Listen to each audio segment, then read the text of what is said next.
I remember one night you were so fucking mad. You came home. It was when we lived together. You had been hanging out with Frank. You came home and you're like, I'm going to fucking kill Frank. And I'm like, why? What's going on? He's like, it's lucky Frank knows Kung Fu because I would fucking kill him.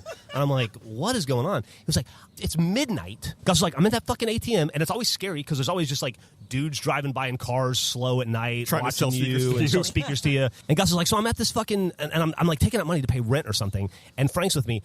And there's like 10 dudes behind me who all look like they want to kill me. And Frank's like, $300? Oh, my God. What do you need so much money for? Frank, shut the fuck up. And he's like, dude, seriously, that's a lot of money. Is that the max you can take out at an ATM, $300? What the fuck? I forgot about this. Oh, my. And Gus was like, I had to run to my car. It was a very Frank thing to do. Yeah, it just socially that's very inept. Very Frank. And or unaware. Just unaware. Unaware. Yeah, of the surroundings. One time, here's another great Frank story. He used to work out off FM 2222, which I don't know if you've been on that road. It's very windy. Like super windy before you get up to 360, right? One day I get a call from Frank at like 8 a.m. He's like, "Hey man, can you give me a ride?"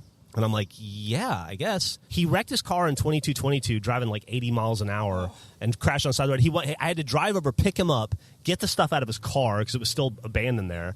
And I'm like, "What the fuck happened to your car?" And he's like, "Oh, I wrecked it again, man." And I'm like close to intervention time. It's like you keep wrecking these fucking cars. Yeah, you got it. And I told him, I said, "What have you learned? What, like seriously, Frank? What have you learned?" And he goes, I need a performance vehicle.